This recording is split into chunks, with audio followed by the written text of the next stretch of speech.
keep calling, I ain't picking up. Through with conversation, done with games, now you know I'm giving up. I didn't have to be like this, but you made me. You got everybody around me out here thinking I'm crazy. Now our past changed our future, and that's breaking my heart. It's me, SimbaTv, bang! What is good, YouTube fam? It's your boy Simba coming back here again with another reaction video for you guys today. For today's reaction video, we got Sea Gigantism, why the ocean breeds monsters. Now, man, you guys know I love, learning about the ocean and just animals and things of that nature, man. And one of my biggest questions was always, how do these things get so big, bro? What are they eating down there? Y'all know I don't like the water. I don't like the ocean. I'm not going near it because it's all just, everything in there wants to eat you and wants to kill you. Everything is like fucking 30 feet big. Like, it's a scary place. So I love learning about it, man. And this is one of the questions that I needed an answer to. So let's jump up in it. We often hear the news that the remains of giant deep-sea creatures were washed ashore after another storm again. Some of them are new even for scientists. And here's the most amazing thing. They all tend to live at depths of over 1,000 meters, where even the known species are the most enormous and terrifying monsters. But what other giants are concealed by the ocean? And why can underwater monsters rise to the surface?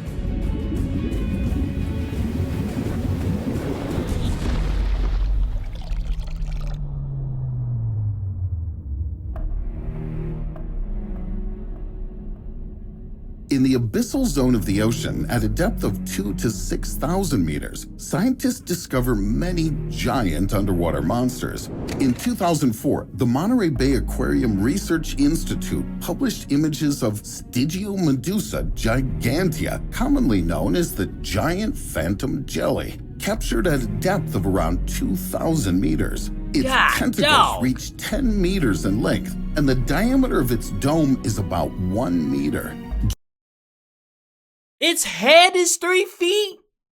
Hey, yo, bro. See, this is what I be telling y'all, man. Don't go in that damn ocean. We don't know what's down there, man.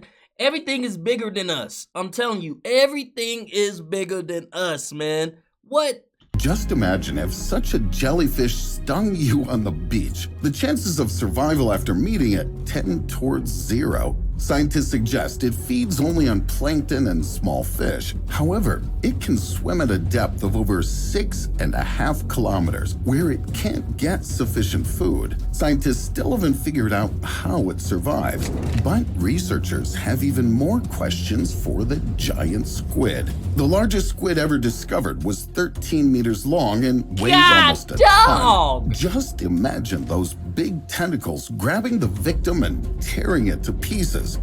That's some shit you have nightmares about. You feel me? Like, that's some scary shit right there, bro. Like, that's making me uncomfortable even just watching it. You feel me? Like, ugh. Wait, what do these giants eat in the first place? The sun's rays can't penetrate into the ocean's abyssal zone, so algae and underwater plants can't be found there. So, the local ocean dwellers mostly eat snow. Marine snow includes fragments of decomposed animals, fish, and plants, fecal matter, sand, soot, and other elements. They gradually descend from the upper layers of the water column and merge into flakes. Sometimes it takes a few weeks for marine snow to reach the bottom. This continuous shower contains enough nutrients to feed deep-sea dwellers, including the giant squid's future victims. In fact, they're very lazy predators. Deep-sea squids don't bother pursuing their prey. They just wait until it swims up to their tentacles and falls into a deadly trap. This can't be called the most effective method, but it saves energy. This is important because a giant squid eats only 30 grams of fish per day. That serving contains around 45 kilocalories, and that's almost 50 times less than the amount consumed by an average person per day. One fish is enough for a squid to last a few days, but it's not easy to find prey at that depth. The density of population in the ocean's abyssal zone is much less than at the surface. What if a hungry giant squid decides to look for something to eat in shallow water? I hate to break it to you, but giant squids aren't even the creepiest inhabitants of the underwater depths. I believe it. How do giant Greenland sharks survive in deep waters? They live at a depth of up to 2,200 meters and swim at a speed of only 2.5 kilometers per hour. That's twice as slow as you walk. The Greenland shark has such a slow metabolism that it grows only 1 centimeter per year. Really? However, it usually grows up to 6.5 meters in length, and this suggests that such sharks live for a very long time, from 250 to 500 years. Nah, that's wild, bro. 500 years? So there's sharks in the ocean right now that been living 4 times as long as me? Like, that's crazy, bro. Scientists believe that the longevity and enormous size of Greenland sharks are associated with extremely low temperatures. They prefer the cold Antarctic waters and feel comfortable at minus 0.6 degrees Celsius. Moreover, the shark is a highly successful hunter. Scientists think it tracks down sleeping prey, swims closer to it, and literally swallows the victim whole before it wakes up. But the weirdest thing is that the remains of seals, dolphins, and even whales were found in the stomachs of Greenland sharks. Most likely, the shark just finds the corpses of these animals and eats them, but it's a predator, not a scavenger. What makes a shark change its diet? Perhaps its usual prey rises closer to the surface to escape the jaws of the ancient Greenland shark. But if deep-sea inhabitants suddenly move closer to the surface, that could spell disaster. In the ocean's Abyssal Zone, temperatures range from 0 to 4 degrees Celsius. Researchers say cold water affects not only metabolism, but also the size of the body's cells. They get bigger. For example, in 2011, the expedition conducted by the Scripps Institution of Oceanography in San Diego, California, discovered a huge single-celled organism in the Mariana Trench at a depth of 7.5 kilometers. This giant amoeba reaches a length of 10 centimeters, and this is 30,000 times larger than the size of a common single-celled amoeba. For comparison, if the Greenland shark could live at such a depth, its length would reach 200 kilometers. Wait, so what they're telling me is the further you go down, the more your body has to adapt to that and the bigger that you get? That's wild. That is wild, bro. I mean, it makes sense because, like, all the pressure and stuff like that, like, you have to adapt to that. But once you're down there and it's minimal food, you would think that they would start to deteriorate, they would start to pass, but not thrive like that. Like, but as he said, that the cold water, you know, not shuts down the system, but it slows it down so they don't have to eat as much. That's wild, bro. That's crazy.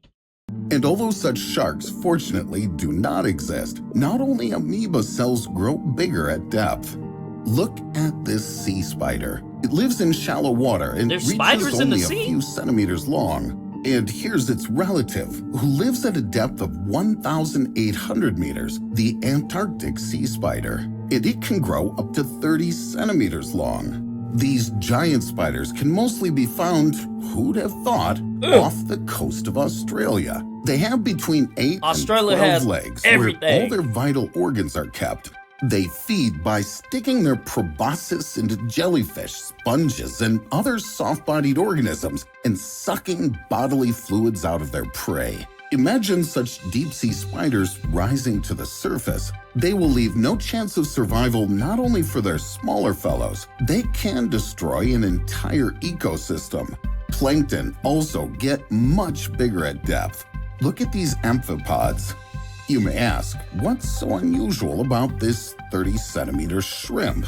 The big deal is that these crustaceans don't usually grow more than 2 or 3 centimeters long. Participants of the joint expedition conducted by the University of Aberdeen in Scotland and the National Institute of Water and Atmospheric Research discovered these enormous amphipods in the Kermadec Trench at a depth of almost 7 kilometers. The largest specimen they could retrieve from the bottom was 28 centimeters long.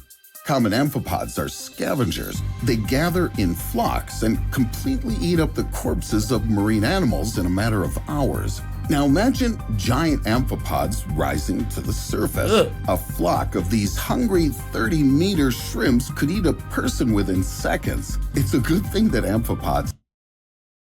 Did he just say it can eat a person? A person!